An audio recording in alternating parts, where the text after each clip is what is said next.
So now I've added the actual snow on my boughs of the Christmas tree.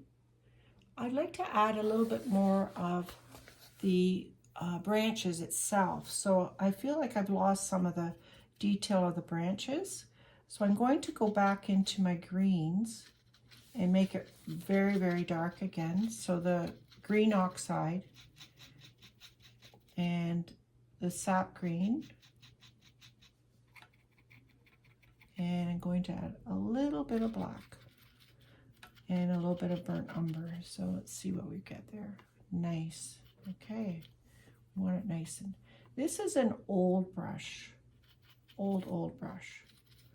I highly recommend that you keep your old brushes for this purpose. So I'm just going to dab it so I don't have too much paint on there.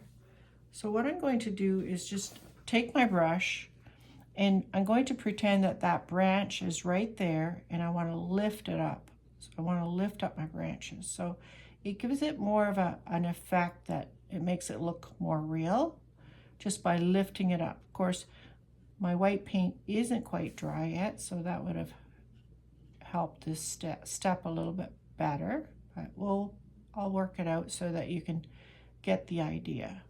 Okay. So just lifting it up, that darkest dark.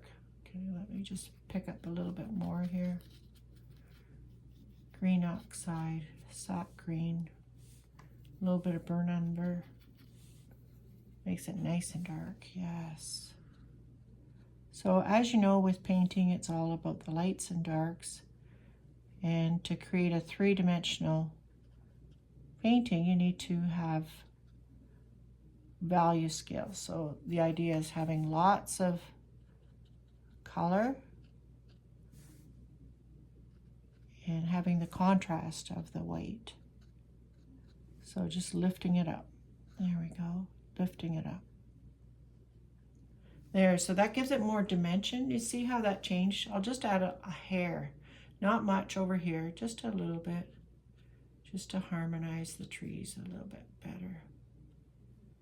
Okay, just barely touching it. And if you think it didn't blend that well, you can also take your fan brush.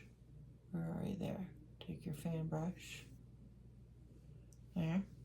And just lift up, lift up, lift up, lift up. And same thing with these, lift up.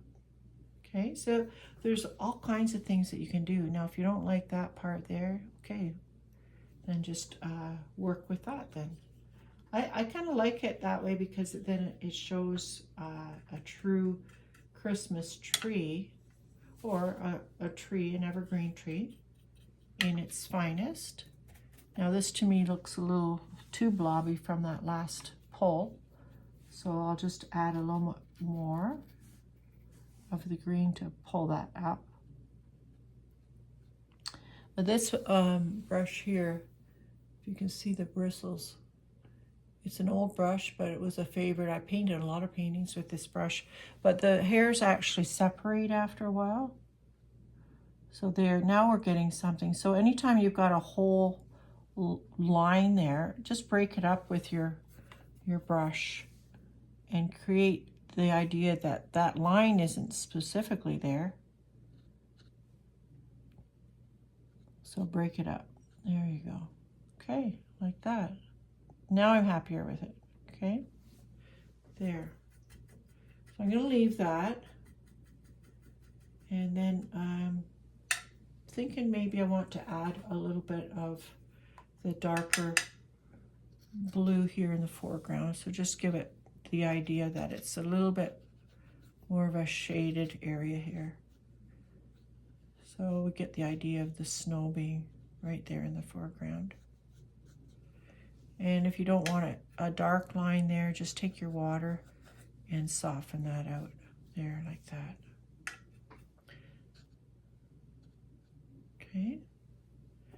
And again, to get it looking a little bit more like snow, just take your Kleenex and blob it once. Okay, I'll take this off so you get the idea of the real Christmas tree and the real Christmas card. I bought these, they're like little foam pads from the dollar store. So you can tape your cards right to it. And then you've got a nice clean space to work on, because you don't want to be working on a space that already has some paint on it. So there you go. There's my Christmas card. One thing I will add, though, I've got the Derwent. This is called the Derwent metallic paints. So here they are, and there's the colors that go with it. And I'm just going to add some sparkle to the trees, and just add a little bit of sparkle here and there just to give it that oomph. There, so I hope you liked that little tutorial, and hopefully you're making some Christmas cards for those that you care about. Bye for now.